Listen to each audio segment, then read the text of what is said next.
आस्था दिल्ली के एक मध्यम वर्गीय परिवार की लड़की थी जो बीए कर रही थी। अब वो फाइनल ईयर में थी। वो रोज़ 254 नंबर बस पकड़कर कॉलेज जाती और फिर आउटर मुद्रिका से घर लौट आती थी। आस्था को खिड़की वाली सीट बेहद पसंद थी और अगर सीट मिल जाए तो पूरे रास्ते वो खिड़की से बाहर देखने में ही बिता देती थी। घर आने जाने के रास्ते में ही पड़ता था समयपुर बादली का स्टॉपेज।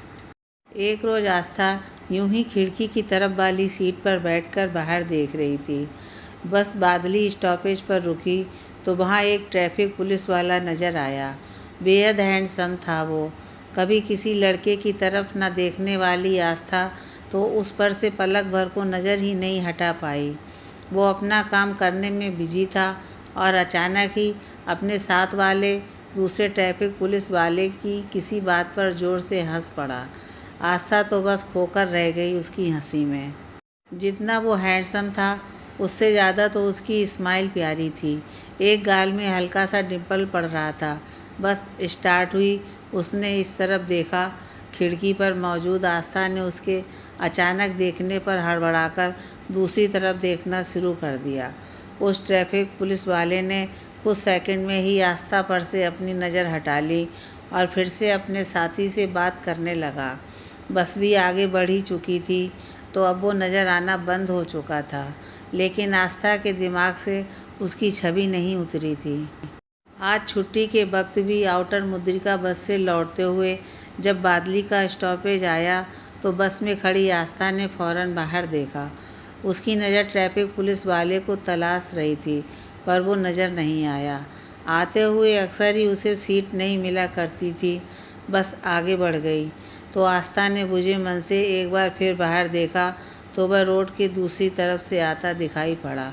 आस्था को वो जब तक नज़र आया तब तक वो पीछे मुड़कर उसे देखती रही। अब तो यह रोज़ का नियम बन गया था। आस्था को वो छुट्टी के वक्त नज़र आए ना आए, लेकिन सुबह जब वो खिड़की की तरफ वाली सीट पर होती तो वो ट्रैफिक पुलिस वाला उसे बादली स्टॉपेज पर नज़र आ ही जाया करता था। धीरे धीरे आस्था के मन में उसके लिए चाहत जन्म ले चुकी थी, पर वो ये नहीं जान पाई थी कि ट्रैफिक पुलिस वाले ने उसे नोटिस भी किया है या नहीं। हालांकि आस्था के इस तरह उसे एकटक देखते रहने पर कई बार उस पुलिस वाले की नज़र भी उस पर पड़ जाया करती थी, लेकिन वो उसे फ़ौरन अनदेखा कर देता था। जबकि आस्था भी कोई कम खूबसूरत नहीं थी। स्नो वाइट सी गोरी थी वो। धूप में तो उसका रूप और भी चमक उठता था। आज आस्था का प्रैक्टिकल एग्ज़ाम था, लेकिन आधी दूर पहुंचने के बाद ट्रैफिक जाम इतना लंबा था कि 1 घंटे बाद भी गाड़ी टस से मस नहीं हुई थी। मात्र 15 मिनट का रास्ता तय किया था बस ने उस एक बीते घंटे में। अक्सर ही वजीराबाद के पुल से आगे ऐसा जाम लग जाया करता था और कभी कभी उससे आगे भी गाड़ी 2-2, 3-3 घंटे टस से मस नहीं हुआ करती थी। आज भी यही हुआ था। लेकिन प्रैक्टिकल की वजह से आज आस्था को कॉलेज जाने की जल्दी थी। आस्था के साथ उस रूट से जाने वाली 2-3 और लड़कियां रहा करती थीं। वह सब आपस में विचार करके नीचे उतर गईं और ये सोचते हुए पैदल ही आगे बढ़ गई थीं कि जाम खत्म होने पर आगे से कोई ऑटो रिक्शा करके कॉलेज चली जाएंगी। बादली स्टॉपेज पर आस्था ने सब लड़कियों से नज़र बचाकर इधर उधर निगाह दौड़ाई, लेकिन जिसे उसकी नज़र तलाश कर रही थी वो नज़र नहीं आया, जबकि उसका साथी वहीं था। आस्था ने फिर आगे जाकर मुड़कर उस तरफ देखा जहां वो अक्सर दिखाई देता था। उस ट्रैफिक पुलिस वाले का साथी आस्था को ही देख रहा था और अब किसी को फ़ोन मिला रहा था। आस्था ने जब मोड़ने से पहले एक बार फिर मुड़कर देखा तो वो अब अपने साथी के पास नज़र आया और दोनों ही आपस में बात करते हुए हंस रहे थे। आस्था के दिमाग में एक बार ख्याल आया कि क्या जानबूझकर वो इतनी देर से छुपा हुआ था, और जब मैं इतनी आगे आ गई कि वो नज़र ना आ सके तब वो आकर अपने साथी के पास बैठ गया। आस्था ने फिर सामने देखते हुए सोचा, नहीं, ऐसा नहीं होगा। इतना लंबा जाम था, वो पक्का जाम हटवाने के काम में लगा होगा कहीं। आस्था को आज भी लौटते हुए सीट नहीं मिली थी और वो खड़ी थी। बादली स्टॉपेज पर उसने बाहर देखा तो वो पुलिस वाला गाड़ी में ही देख रहा था। आस्था उसे नज़र नहीं आई थी, लेकिन आस्था उसको देख पा रही थी। उसे इस तरह बस की तरफ देखते देखकर आस्था सोचने लगी, क्या वो मुझे ढूंढ रहा है? पर ऐसा कैसे हो सकता है? दिन भर में कितनी ही बसें गुजरती हैं, वो मुझे ही क्यों तलाशेगा? नेक्स्ट डे वो सुबह नज़र नहीं आया और आस्था का मन उदास हो गया। उसके अगले दिन भी यही हुआ। जाने वो 2 दिन से कहाँ था कि नज़र नहीं आ रहा था। आस्था सोचने लगी, ऐसा क्यों होता है कि जब तक कोई पसंद नहीं होता तब तक वो रोज़ आते जाते नज़र आता है, लेकिन जब उसकी आदत पड़ जाती है, वो पसंद आने लगता है, तो फिर वो नज़र आना बंद हो जाता है। अब वो आस्था को कभी नज़र नहीं आता था। कई कई दिन बीत जाते, तब वो कभी एक बार नज़र आता।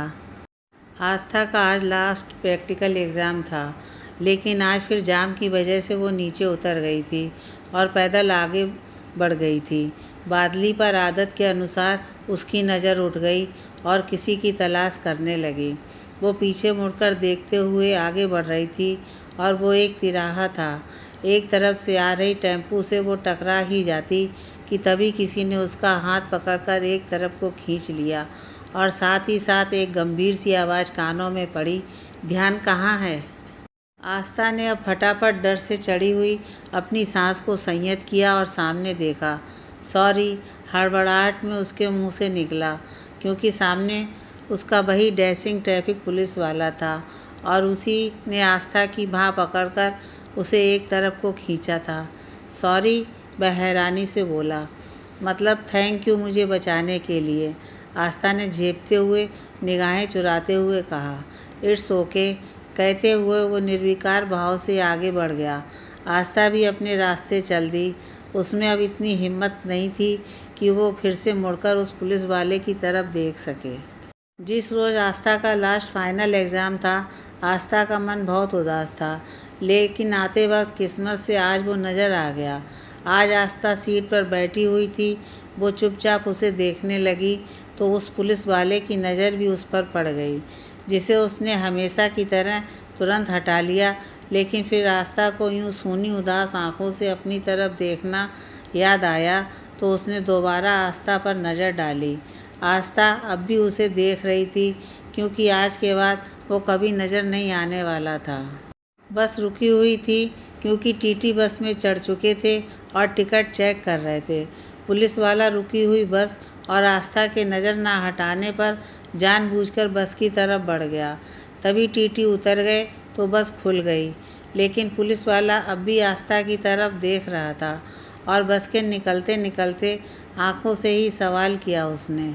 आस्था ने जब उसे खुद से सवाल करते देखा तो चौंक कर दोबारा उसकी तरफ देखा। खुल चुकी बस से उसने झांका तो उस पुलिस वाले ने मुस्कुराते हुए अपना हाथ हवा में उठा दिया, हेलो करने के अंदाज में। आस्था ने उम्मीद के विपरीत रिएक्शन देखकर घबराकर खिड़की के अंदर सिर कर लिया और बढ़ी हुई सांसों को संभालने लगी। इधर वो पुलिस वाला इस हरकत पर हंस पड़ा। इस घटना को अब 3 साल बीत चुके थे। वक्त बदल चुका था। आस्था अब बीएड कर चुकी थी और एक स्कूल में पढ़ाती थी। स्कूल के मेल शिक्षक उससे बहुत प्रभावित रहते थे, लेकिन आस्था को जैसे किसी से कोई मतलब ही नहीं था। वो अपनी ही दुनिया में मगन रहती, सिर्फ काम से काम रखती, किसी से ज़्यादा घुलती मिलती नहीं थी वो। घर में भी अब उसकी शादी की बात चल रही थी, पर वो तटस्थ थी। वैसे भी उसे कोई फ़र्क नहीं पड़ता था, क्योंकि वो ऐसे परिवार से ताल्लुक़ रखती थी जहाँ बड़े बुजुर्ग ही शादी के फैसले लेते थे। ऐसे में बीच में बच्चों को बोलने की इजाज़त नहीं थी। हाँ, फिर भी उसके दिल के किसी एक कोने में आज भी वो ट्रैफिक पुलिस वाला और उसके साथ जुड़ा वो बेनाम रिश्ता बसा हुआ था। अच्छा सा घर बार देखकर आस्था का रिश्ता तय कर दिया गया। लड़के वालों ने भी लड़की को पसंद कर लिया और पापा और दादाजी बहुत खुश थे, क्योंकि लड़का नेवी में ऑफिसर था। आस्था शादी करके ससुराल आ गई, लेकिन वो लड़का रियान सिंह ठीक नहीं था। अक्सर ही शराब पीकर घर आता और जाने कितनी ही लड़कियों से उसके रिलेशन थे। आस्था बुरी तरह टूट गई थी ये सब देखकर। लेकिन फिर भी वो अपनी तरफ से रिश्ता निभाने की पूरी कोशिश कर रही थी, क्योंकि लोगों के हिसाब से वो बहुत लकी थी कि उसकी शादी नेवी ऑफिसर से हुई थी। लेकिन एक रोज़ जब उसके तथाकथित पति ने उस पर हाथ उठाकर उसे घर से बाहर निकलने को कहा, तो बिना गिड़गिड़ाए वह अपना सामान उठाकर बाहर निकल गई। नौकरी वैसे भी उसने नहीं छोड़ी थी और अब इससे ज़्यादा जिल्लत सहन करना उसके बस में नहीं था। उसके पिता ने उसका पूरा साथ दिया और दादाजी के ना चाहते हुए भी उन्होंने आस्था को तलाक दिलवाने में उसकी पूरी मदद की। आस्था की ज़िंदगी फिर से पुराने ढर्रे पर लौट आई थी कि तभी उसकी माँ चल बसी और पापा ने उसे समझाते हुए फिर से एक बार शादी करने के लिए मनाने की कोशिश की। यही लड़कियों के जीवन की सबसे बड़ी विडंबना है कि उनके जीवन की सफलता सिर्फ शादी पर ही निर्भर करती है। माँ नहीं है तो कल को भाई भाभी कैसा व्यवहार करेंगे, ये समझाकर एक बार फिर उसे शादी के लिए राज़ी कर लिया गया। पिता ने उसे समझाया कि हम भी कब तक जिएंगे, अकेली औरत की ज़िंदगी बहुत मुश्किल हो जाएगी। घर बस जाएगा तो हम भी सुकून से आखिरी सांस ले सकेंगे। आस्था एक बार फिर शादी के बंधन में बंधी। इस बार लड़के वालों के सामने जाने की नौबत नहीं आई, क्योंकि उन्होंने तस्वीर देखकर ही लड़की को पसंद कर लिया था। आस्था ने तो तस्वीर देखने की भी जहमत नहीं उठाई। पहली शादी के बाद ही उसका शादी से भरोसा उठ गया था। अब तो बस शादी की फॉर्मेलिटी निभाने जा रही थी, अपने अपनों की खुशी के खातिर। इस बार लड़का आईपीएस ऑफिसर था। आस्था के मन में एक सवाल उठा कि आईपीएस ऑफिसर ही क्यों, कोई ट्रैफिक पुलिस वाला क्यों नहीं, और वो ऑफिसर मुझ जैसी तलाकशुदा से शादी करने को क्यों तैयार है। हाँ, खूबसूरती देखकर राजी हो गया होगा। शादी के दिन दोनों मंडप में बैठे और जब हाथों में हाथ दिया गया तो आस्था की हथेली उसके हाथों में आते ही हल्की सी काँप गई। ये छुअन कुछ अलग ही थी। आस्था ने संकोचवश निगाहें नहीं उठाईं और वैसे भी लड़के का चेहरा सेहरे के पीछे छुपा हुआ था। विदा होकर जब वह गाड़ी में बैठी तो लड़का अपना सेहरा उतार चुका था। कोट पैंट पहने उस लड़के की तरफ आस्था ने जब कनखियों से देखा तो गाल पर हल्का सा डिंपल नज़र आया। वो मुस्करा रहा था। आस्था ने फ़ौरन निगाहें दूसरी तरफ कर लीं और सोचा, खुली आंखों से कैसे ख्वाब देख सकती हूँ मैं। आदित्य के घर पहुँचे तो रस्में होने लगीं। फिर जब उन्हें एकांत में छोड़ा गया तो आदित्य बाथरूम में जाकर चेंज कर आया और बोला, जाइए चेंज कर लीजिए, बहुत हैवी लग रहा होगा ये सब। आस्था के कानों में वही गंभीर आवाज़ पड़ी जो उस रोज़ पड़ी थी जब उस ट्रैफिक पुलिस वाले ने कहा था कि ध्यान कहाँ है। आस्था ने आवाज़ सुनकर फ़ौरन निगाहें उठाईं और आदित्य के चेहरे की तरफ देखा। सामने वही ट्रैफिक पुलिस वाला था। आस्था तो उसे देखती ही रह गई। तभी आदित्य ने उसके सामने आकर हल्का सा झुककर उसकी आंखों में देखते हुए कहा, इतनी हैरान क्यों हैं आप। आस्था हड़बड़ा गई और निगाहें हटाते हुए बोली, नहीं हैरान नहीं, वो मैं बाथरूम जा ही रही थी। आदित्य ने उसकी बाँह पकड़ ली और बोला, ज्वेलरी उतारने में हेल्प कर दूं। आस्था की तो आवाज़ हलक में अटक कर रह गई थी। कभी सोचा ही नहीं था वो बेनाम रिश्ता सबसे ख़ास रिश्ते में तब्दील हो जाएगा। उसकी वो अनकही प्रेम की दास्तान एक दिन मुकम्मल होगी। आस्था ज्वेलरी उतरते हुए देख रही थी। आदित्य का पूरा ध्यान उसकी ज्वेलरी उतारने पर था। एक बार भी उसने आस्था को अनकंफर्टेबल सिचुएशन में डालने की कोशिश नहीं की।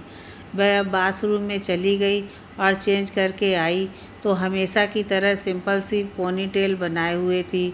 हल्के आसमानी और सफ़ेद के कॉम्बो सूट में वह बहुत खूबसूरत लग रही थी।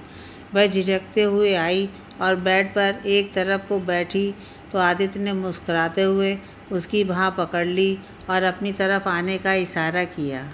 आस्था उसकी आंखों में देखकर ये जानना चाह रही थी कि उसे कुछ पता है या नहीं। आदित्य ने लास्ट रोज़ की तरह ही आंखों से सवाल किया तो आस्था ने नज़र हटा ली। आदित्य ने अब आगे बढ़कर उसकी गोद में सिर रखकर लेटते हुए कहा, मुझे सब पता है। आस्था ने हैरानी से कहा, क्या? आदित्य ने उसकी आंखों में देखते हुए कहा, मुझे पता है कि आप मुझे देखा करती थीं और सिर्फ आप ही नहीं, मैं भी आपको उसी वक्त से चाहता हूँ। देखता मैं भी था, लेकिन तब जब आप मेरी तरफ नहीं देख रही होती थीं।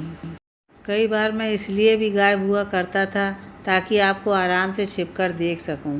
लास्ट में पता ही नहीं चला कि आपने कब बस से आना जाना बंद कर दिया।